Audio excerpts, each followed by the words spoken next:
우리 시간 하나님의 말씀 듣도록 하겠습니다. 하나님의 말씀은 시편 139편 1절에서 10절 말씀 우리 함께 나누겠습니다. 시편 139편 1절에서 10절 말씀입니다. 제가 대표로 봉독해 올리겠습니다. 주님께서 나를 샅샅이 살펴보셨으니 나를 환히 알고 계십니다. 내가 앉아 있거나 서 있거나 주님께서는 다 아십니다. 멀리서도 내 생각을 다 알고 계십니다. 내가 길을 가거나 누워 있거나 주님께서는 다 살피고 계시니 내 모든 행실을 다 알고 계십니다. 내가 혀를 놀려 아무 말 하지 않아도 주님께서는 내가 하려는 말을 이미 다 알고 계십니다. 주님께서 나의 앞뒤를 두루 감싸주시고 내게 주님의 손을 얹어주셨습니다. 이 깨달음이 내게는 너무 놀랍고 너무 높아서 내가 감히 측량할 수조차 없습니다. 내가 주님의 영을 피해서 어디로 가며 주님의 얼굴을 피해서 어디로 도망치겠습니까? 내가 하늘로 올라가더라도 주님께서는 거기에 계시고 수월에다 자리를 펴더라도 주님은 거기에도 계십니다. 내가 저 동력 너머로 날아가거나 바다끝 서쪽으로 가서 거기에 머물지라도 거기에서도 주님의 손이 나를 인도하여 주시고 주님의 오른손이 나를 힘있게 붙들어 주십니다. 아멘. 할렐루야.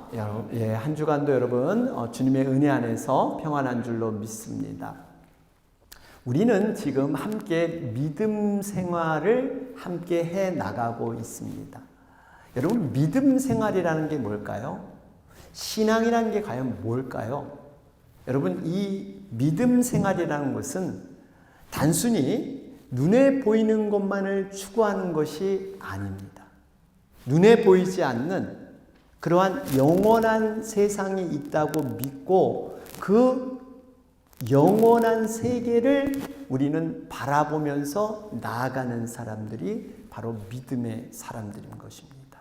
특히 눈에 보이지 않는 이 영원한 세계에 우리와 함께 하시는 하나님이 계셔서 이 땅에서 그 눈에 보이지 않는 하나님이 우리와 함께 동행하시는, 그리고 우리의 삶 가운데 구체적으로 일하심을 믿는 것이 바로 믿음 생활인 것입니다. 그래서 신앙생활의 가장 핵심 요소가 뭐냐? 가장 중요한 것이 뭐냐? 꼽으라 한다면 바로 주님의 임재와 동행입니다. 분명히 말씀에서 우리를 고아처럼 버려두지 않고 세상 끝날까지 함께 하시겠다고 그렇게 약속해 주셨습니다. 이는 우리와 함께 한다는 것은 어떤 의미가 있느냐? 우리에게 이 함께함이 우리에게 어떤 유익이 있느냐? 그것은 바로 주님이 우리와 함께 한다는 것은 단순히 더불어 함께 살아간다는 그것뿐만 아니라 우리 인생을 책임져 주시겠다는 그러한 의미가 들어있는 줄 믿습니다. 그래서 우리가 주님과 동행하면 그 주님께서 우리 인생을 책임져 주시는 거예요. 우리 인생을 그분이 완전히 주관해 주십니다. 그래서 우리가 주님과 동행을 하면 할수록 우리는 주님에 대해서 더 많이 알게 되고 그분을 더 많이 경험하게 되어 있습니다. 서로가 친해질수록 더 알아가는 그러한 관계. 여러분, 우리가 이 주님을 어떻게 알아갈 수 있느냐? 어떻게 더 이 주님과 친근해질 수 있느냐? 그것은 바로 우리에게 허락한 성령님을 통해서 여러분 가능케 된 줄로 믿습니다. 성령께서 우리 안에 임재하셔서 그 성령을 통해서 우리 주님과 동행하게 되어 있어요. 여러분, 잡신을 모시는 무당들도요, 그들에게 신이 임하는 걸 여러분 아세요? 귀신이 무당들에게도 임합니다. 제가 오래전에 읽었던 책 가운데 주여 사탄의 왕관을 벗었나이다, 이런 책이 있습니다. 이 책은 그 당시 베스트셀러였어요. 이 책은 민족 종교로 자부하던 단군교의 교주, 단군교를 만드신 그러한 분이세요. 그리고 이분은 백수무당으로 유명한 분이었습니다. 유명 인사들이 이분 앞에 와서 점을 치고 그랬던 바로 김혜경 씨라는 그분이 지은 책입니다. 이분은 처음에 교회 다니는 분들을 박해하고 부정하고 그랬는데 어느 순간 영적인 세계를 접하면서 성령에 사로잡히게 됩니다. 그러면서 자신이 창시했던 단군교를 해체하고 그는 크리스찬이 되기 시작합니다. 책 제목처럼 자신이 지금까지 추구했던 사탄의 왕관, 이 왕관을 내려놓는 이러한 고백이 그 책에 담겨져 있습니다. 그 책 가운데 이런 내용이 있습니다. 무당들도 여러분 등급이 있다고 하죠. 계급이 있어요. 그 등급이라는 것은 자신이 모시고 있는 신이 어떤 신이냐, 어떤 존재냐에 따라서 그 등급이 달라진다고 해요. 예를 들면 내가 구렁이를 모시고 있다, 내가 뭔가 이 호랑이를 모시고 있다, 그리고 한쪽엔 여우를 모시고 있다. 여러분, 이 구렁이랑 호랑이가 싸웁니다. 여우랑 싸워요. 그래서 실제로 영적인 싸움을 한다 그래요. 이 보이지 않지만 눈에 정말 영적인 세계에서 싸움하는 것을 이분은 안다고 합니다. 그래서 자신이 모시는 그 귀신이 세면 자기가 이기는 걸로 그렇게 판명이 나게 됩니다. 여러분, 이 의미는 내가 모시는 신이 나랑 같이 함께 움직이는 거예요. 함께 동일시 되는 거예요. 여러분, 한낱 귀신의 존재도 이러한데 하물며 전능하신 창조주 하나님이 영계 가운데 최고이신데 하나님의 영이 성령께서 우리와 동행하는 줄로 믿습니다. 여러분, 이걸 믿어야 돼요, 우리는. 그래서 성령의 사람이 된 거예요. 여러분, 우리들이 보통 사람이 아니에요. 예수님을 영접하게 되면 하나님의 영이신 성령이 우리에게 임하게 되면서 우리는 이제는 세상에 속한 사람이 아니에요. 하늘에 속한 신분으로 바뀌었단 말이에요. 성령의 사람이 되는 거예요. 홀리 스피릿이 우리와 함께 하시는 거예요.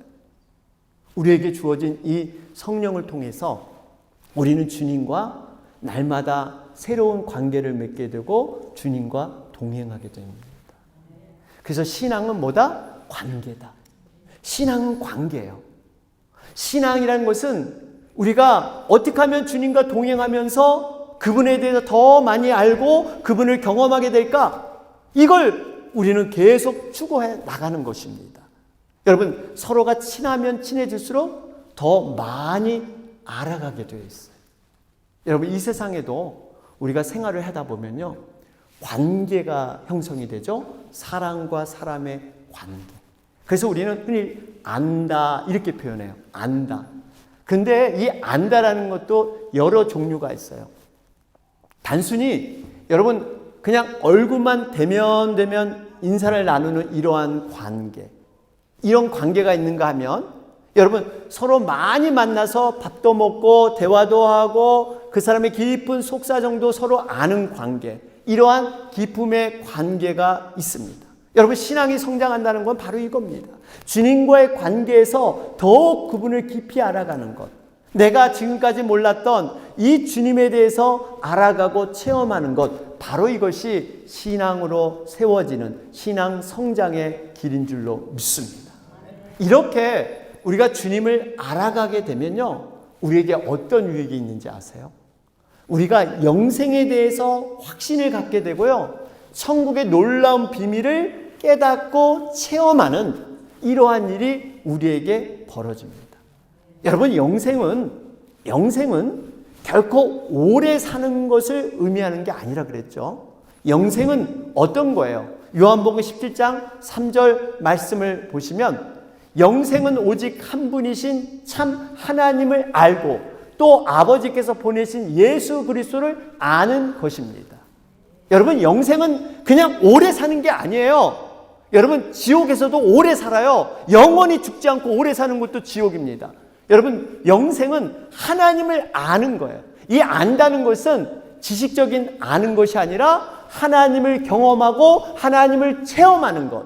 바로 이것이 진정한 믿음인 줄로 믿습니다. 그래서 우리가 어떻게 하면 하나님과 함께 동행할까? 어떻게 하면 하나님을 더 깊이 만날까? 이런 마음을 늘 가져야 돼요.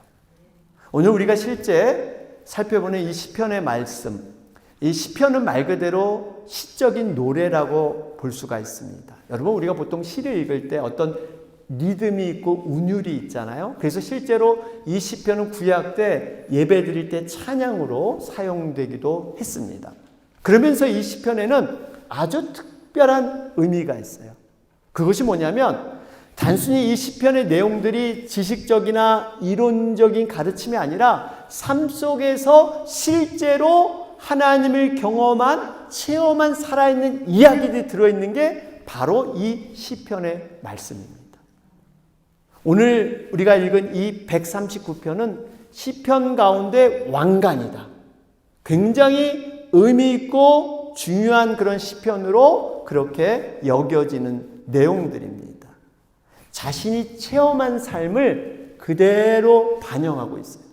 지은이가 시편에 보면 굉장히 굴곡 있는 인생을 살아갑니다. 그러면서 자신이 겪었던 희노애락의 감정을 솔직히 고백하면서 파란만장한 삶에서 겪었던 자신의 이야기를 고스란히 담아있는 게 시편의 말씀이에요. 그래서 시편을 읽을 때 우리에게 주는 유익이 뭐냐면요, 자신이 처한 상황이 다 다르잖아요. 그런데 그 상황과 직결된 매우 가까운 이야기가 시편에 들어있기 때문에 깊은 동감을 갖게 되고요, 이것이 위로와 소망을 얻게 돼요. 이것이 나에게 주는 말씀으로 받아들이게 됩니다. 시편은 150편으로 구성됐는데 지은이가 한 7명 정도 돼요. 그 중에서 가장 시편을 많이 지은 사람이 바로 다윗입니다. 다윗이 73편, 굉장히 많이 지었죠. 그런데 오늘 139편은 다윗이 지은 시편입니다. 여러분, 다윗 하면 떠오르는 게 정말 인생의 파란만장한 삶을 살았던 사람이 바로 다윗입니다. 다윗이에요. 여러분, 이 다윗은 정말 왕으로서 이렇게 높아질 때는 얼마든지 교만해질 수 있는 이러한 상황에도 서봤고요. 밑바닥으로 쭉 바닥으로 떨어질 때는 정말 낙심돼서 절망하고 실망해서 하나님을 원망할 수도 있는 이러한 정말 롤러코스터와 같은 이러한 삶을 산 사람이 바로 다윗입니다. 그런데 이 다윗이 모든 형편과 상황에서도 그가 정말 믿음을 잃지 않았던 것은 바로 하나님과 동행하는, 하나님과 함께하는 그것이 있었기 때문에 이 다윗은 쓰러지지 않은 거예요. 그래서 다윗을 뭐라 그래요? 우리 하나님이 내 마음에 합한 자다. 내 마음에 꼭 드는 사람이 바로 다윗이다. 이런 칭찬을 받게 되는 겁니다. 여러분, 우리가 이 다윗을 통해서 과연 어떤 인생을 그가 살았고 어떤 하나님을 경험했는가? 우리가 그것을 통해서 다시 한번 하나님에 대한 생각을 새롭게 해볼 필요가 있습니다. 첫 번째로 다윗이 경험한 하나님은 어떤 하나님일까요? 어떤 상황에서도 하나님이 함께 하신다는 것을 다윗은 확신했습니다. 어떤 상황. 여러분, 다윗을 하면 딱 떠오르는 게 뭐냐면, 저도 어렸을 때 주일학교 다닐 때 뭘 떠오르냐면 다윗과 누구? 골리앗. 그렇죠. 다윗 하면 골리앗이 딱 떠오르죠. 여러분, 이 물맷돌이라 그러죠. 물맷돌은 이렇게 끈을 이용해서 돌을 던지는 공격용 무기인데, 물맷돌 하나로 이 골리앗, 아주 굉장한 장수였죠. 이 골리앗을 무너뜨리게 됩니다. 그 당시 다윗은 목동이었어요. 일개의 목동, 평범한 목동이 이 골리앗을 무너뜨림으로 말미암아 스타가 돼요. 그 나라의 아주 인기 그러한 인싸가 됩니다. 여러분, 하루아침에 스타가 되고 영웅이 되었는데 계속 올라갔으면 좋으련만 이로 인해서 그의 인생의 굴곡이 시작하고 기구한 인생이 시작이 됩니다. 12살의 나이였어요. 어린 나이였죠. 자신이 스스로 왕이 되고 싶어하는 그런 마음이 없었어요. 사무엘에 의해서 기름 부음을 받고 왕이 되니까 그때부터 사울의 미움을 받기 시작해서 도망자의 신세가 되고 맙니다. 10여 년간 아주 정말 징그럽게 사울 왕이 아주 집요하게 쫓아다녔습니다. 오죽했으면 도망할 데가 가다가다 없어서 어디까지 가느냐? 자신이 죽였던 그 골리앗의 고향인 가드, 거기까지 가요. 그래서 거기서 왕으로 차마 할 수 없는 자기 목숨을 살기 위해서 미친 척하면서 침을 질질 흘리면서 그래가지고 겨우 목숨을 건져냈던 이러한 적도 있었습니다. 그 후에 나름대로 태평성대를 잘 누리다가 49살의 나이입니다. 그만 자신이 아끼던 장군의 아내 밧세바, 이 밧세바와 간통 사건을 일으키게 됩니다. 그 죄가 드러날까봐 자기의 그 부하를 죽여버리는, 살인하는 이러한 살인죄까지 저지르게 되죠. 어떻게 보면 다윗에게 최대 위기가 왔습니다. 정말 일어나지 않을 일이 그 인생에 찾아온 거예요. 이로 인해서 다윗은 그 죄의 대가로 그 집안이 완전히 무너지기 시작합니다. 자녀들끼리 서로 죽고 죽이는 일이 발생하더니 급기야는 자기가 낳은 아들도 자신을 배신하고 형제와 같이 지냈던 그 부하들도 자신의 등을 돌려버립니다. 뿐만 아니라 2번씩이나 자신이 직접 낳은 그 아들이 왕의 자리를 뺏겠다고 자신을 위협하며 죽이겠다고 덤벼드는 이러한 일까지 겪게 됩니다. 바로 그 아들이 3번째 아들 압살롬과 바로 넷째 아들 아도니아라는 그러한 아들이죠. 정말 말 그대로 이 왕궁에서 이 버선밭, 정말 살기 위해서 이 버선발로 뛰쳐나올 정도로 그렇게 왕궁에서 도망 나와야 되는 신세. 여러분 한번 생각해 보세요. 다윗 입장에서, 부모의 입장에서, 왕의 입장이 아니더라도 부모의 입장에서 과연 이 일을 어떻게 받아들이겠어요? 이 아들에게, 자신이 낳은 아들에게 위협을 받으면서 쫓겨가는 신세, 왕을 뺏겠다고 덤벼들 때 과연 부모로서 어떻게 이것을 여러분 대처하겠습니까? 정말 어떤 마음으로 이것을 얘기할 수 없는 이런 마음이 있었습니다. 그래서 여러분 요즘 가끔 우리가 한국 뉴스에 보면 뭐예요?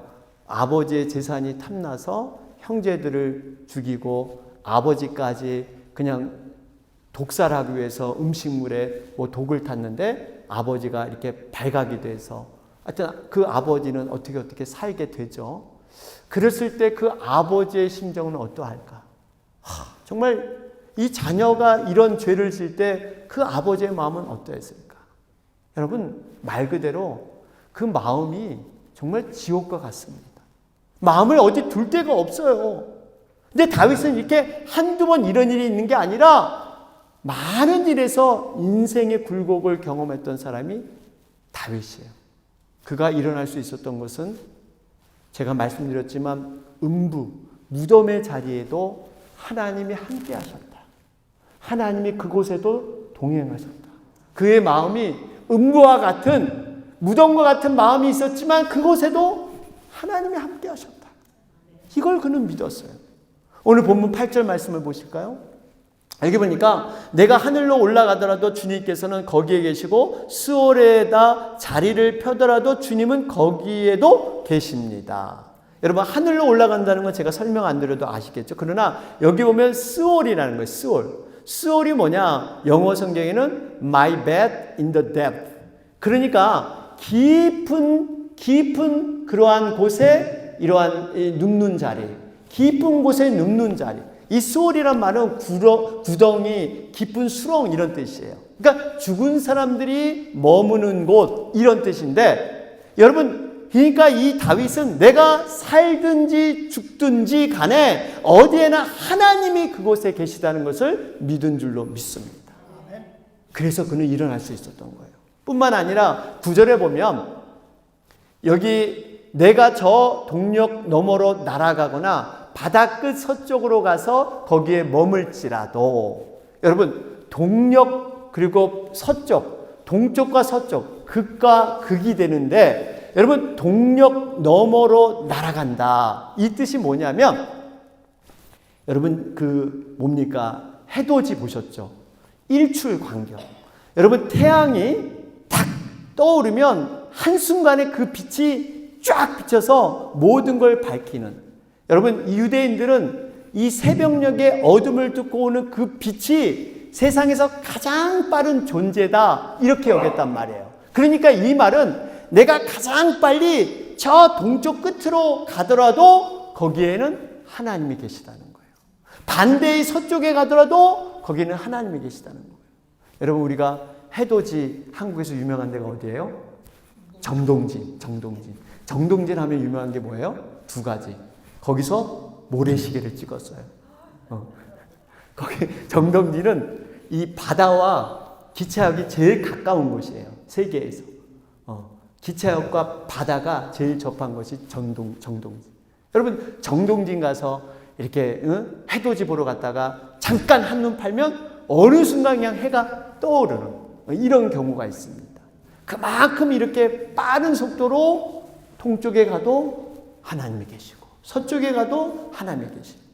여러분 10절을 볼까요? 10절에 보니까 그 말씀이 나오잖아요. 거기에도 주님의 손이 나를 인도하여 주시고 주님의 오른손이 나를 힘있게 붙들어 주십니다. 그러니까 동쪽 끝에 가도 서쪽 끝에 가도 거기에는 주님의 손이 거기에 계시다는 거예요. 그런데 중요한 것은 우리 주님이 왜 거기에 계시느냐? 뭐라 그래요? 여기 보니까 주님의 오른손이 나를 힘있게 붙들어 주십니다. 왜 주님이 거기에 계세요? 나를 붙들어 주시고 내게 힘 주시고 내게 소망을 주시기 위해서, 나를 도와주기 위해서 바로 거기에 계신다.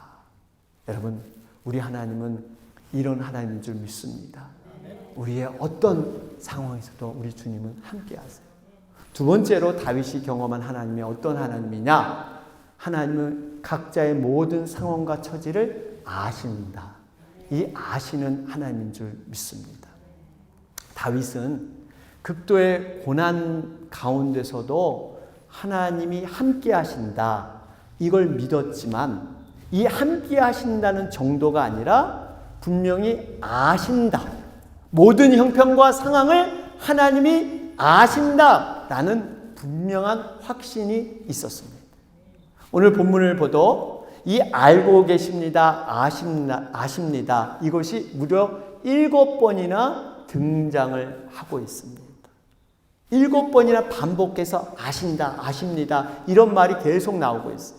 여러분 안다는 것이 얼마나 귀한 위로가 되고 나아가 소망이 되는 줄 여러분 아세요? 아세요? 안다는 것이? 우리가 세상적으로 여러분 굉장히 유명한 분, 지위 있는 분, 권력 있는 분, 여러분 이런 분들에게 우리가 안다라는 거, 어떤 분이 그러잖아요. 대통령 친인척 비리 그런 얘기 하잖아요. 사실 뭐 사돈의 8천 정도밖에 안 되는데 몇 번 밥 먹는, 몇 번 그거밖에 먹고 얼굴도 뭐 몇 번 본 적도 없는데 내가 누구누구 대통령을 안다. 그러면 이 안다는 것이 그분이 뭔가 권력이 있고 힘이 있는 듯한 이러한 생각을 해서 그분에게 사기를 당하는 이런 일들이 종종 있죠. 여러분 세상의 권력과도 안다 그러면 이렇게 사람이 인정해 주는데 우리 하나님은 어떤 하나님이세요? 천지를 지으신, 그리고 이 세상을 주관하신 전능하신 살아계신 하나님인 줄 믿습니다. 우리 하나님이 안다는 정도는 건성으로 아는 게 아니에요. 구체적으로 친밀하게 우리와 함께 하신 그 하나님이 우리를 알고 계시는 줄 믿습니다. 여러분 주님은 우리의 또 좋은 점, 우리 장점만 아느냐? 아니에요. 약할 때도 분명히 아신다 그랬잖아요. 우리 찬양했잖아요. 우리 형편없는 것도 다 아세요. 그거 말씀이 시편 103편 14절에 기록되어 있죠. 주님께서는 우리가 어떻게 창조되었음을 알고 계시기 때문이며 우리가 한갓 티끌임을 알고 계시기 때문이다. 여러분, 우리가 티끌밖에 안 난다. 여러분, 티끌은 훅 불면 날아가는 거예요. 이거밖에 안 되는 것도 알고 계셔. 여러분, 우리가 그래서 주님 앞에 숨길 게 없어요. 거짓될 게 없습니다. 다 알고 계시는 분이에요. 이뿐만 아니라 우리를 어디까지 아시냐면요, 본문 2절 말씀을 보세요. 내가 앉아있거나 서있거나 주님께서는 다 아십니다. 멀리서도 내 생각을 다 알고 계십니다. 여러분, 앉아있거나 서있거나는 모든 삶을 다 얘기하는 거예요. 앉으나 서나 당신 생각. 그렇잖아요. 앉으나 서나. 그 앉으나 서나가 뭐예요? 언제나 하는 거예요. 이거 원고에 없는 거예요. 갑자기 떠오르는 거예요. 성령의 영감으로. 앉으나 서나 당신 생각. 여러분, 이거는 모든 삶에서 당신 생각하는 거예요. 우리 주님이 바로 이렇다는 거예요. 우리의 모든 삶을 우리 주님이 우리를 늘 생각하고 우리를 늘 바라보고 계시고 이렇다는 거예요.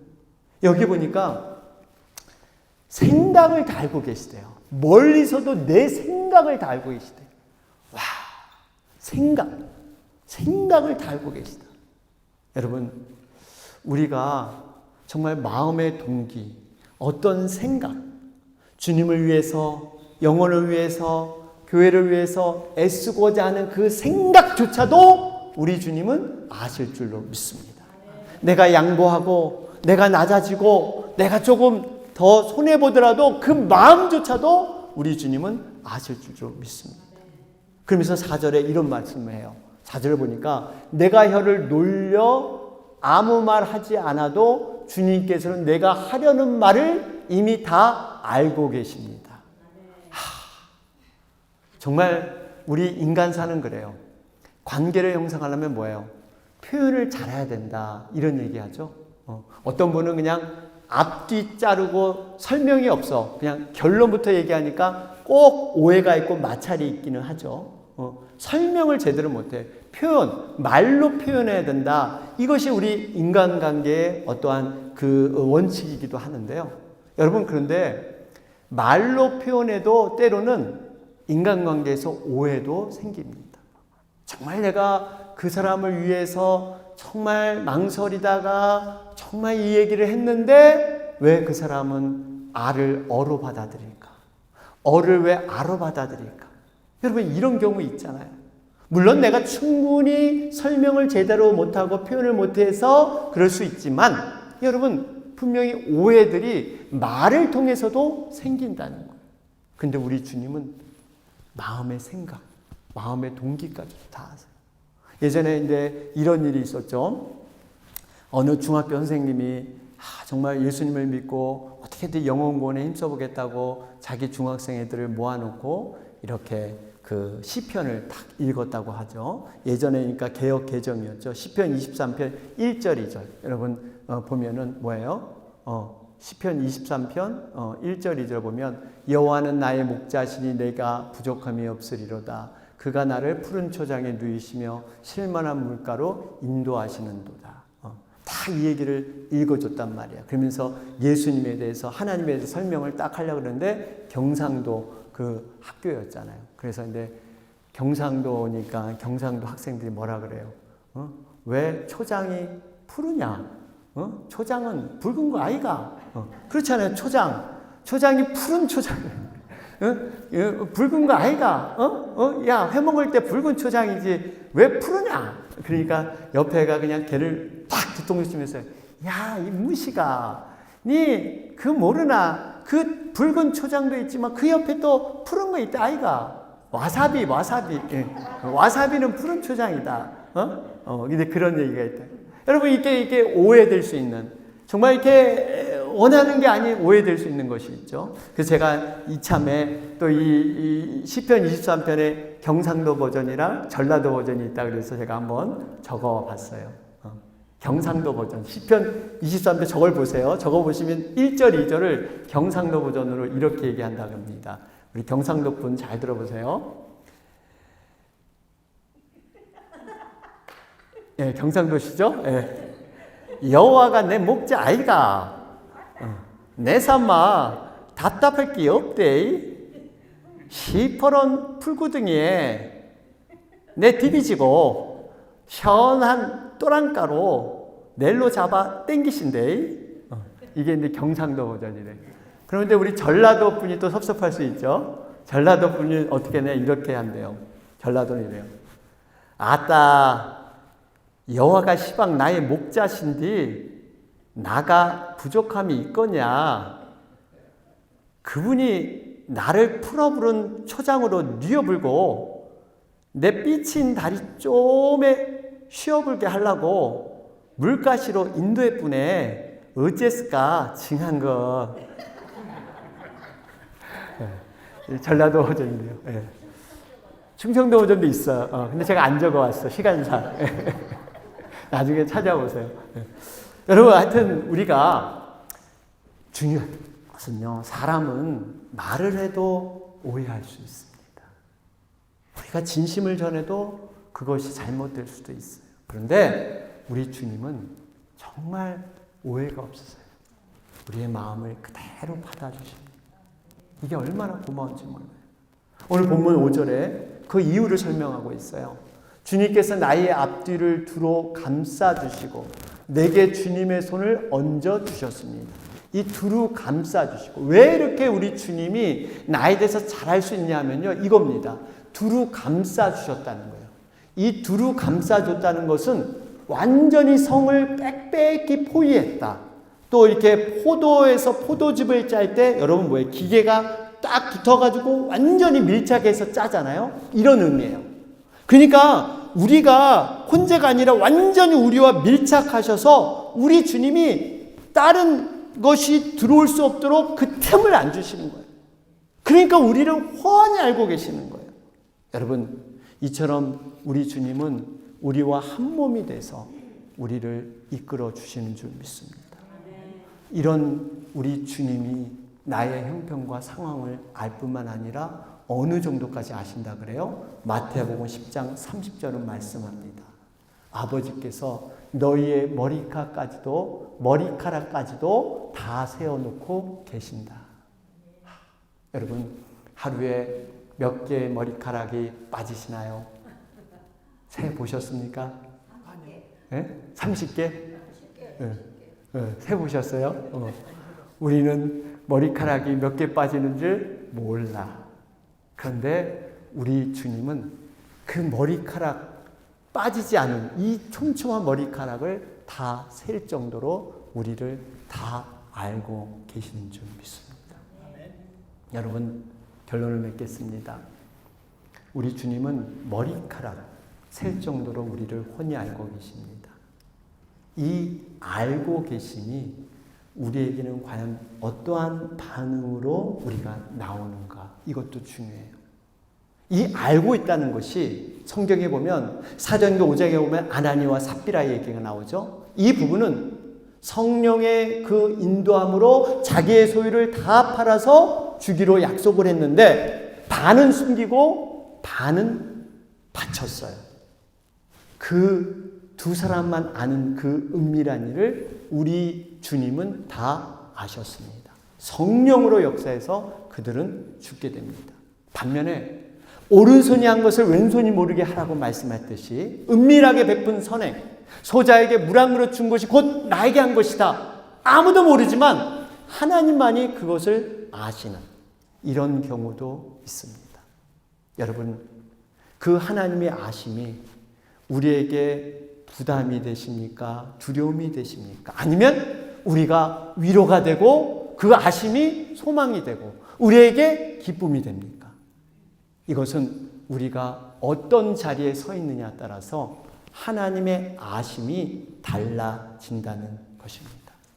우리가 사람은 모르지만 정말 하나님 앞에 숨길 것 없는 정말 그러한 아름다운 믿음의 선행, 믿음의 섬김, 믿음의 헌신이 있다면 우리 주님은 우리를 크게 위로해 줄 겁니다. 우리가 아픔 가운데 있을 때, 우리가 고독 가운데 있을 때, 우리가 오해 가운데 있을지라도 사랑하는 아무개야, 내가 너의 마음을 다 안다. 너의 형편을 알고, 너의 사정을 알고, 너의 아픔을 알고, 너의 가슴에 맺힌 눈물을 나는 다 안다. 너는 너 혼자가 아니다. 바로 내가 너와 함께해서 그 문제를 해결해 줄 것이다. 그 모든 것을 나에게 아뢰기만 해라. 내 마음을 나에게 쏟아놓기만 해라. 내 입술을 열어서 그것을 고백하기만 해라. 내가 책임져 준다. 여러분, 이것이 바로 기도인 줄로 믿습니다. 하나님의 아심은 기도를 통해서 하나님께 올려드려야 돼요. 하나님이 우리가 기도 안 해도 아시지만 저절로 해주시는 거 아니에요. 그 모든 것을 하나님께 올려드리는 과정이 바로 믿음의 기도인 줄 믿습니다. 기도를 통해서 모든 걸 올려드려야 됩니다. 바라기는 여러분의 형편과 상황, 처지 하나님이 다 아시니까 그 아심은 책임져 주시겠다는 약속이에요. 그 하나님께 아뢰시고 올려드려셔서 정말 하나님이 위로와 힘이 되시는 우리 모두가 되시기를 주님의 이름으로 축원합니다. 아멘.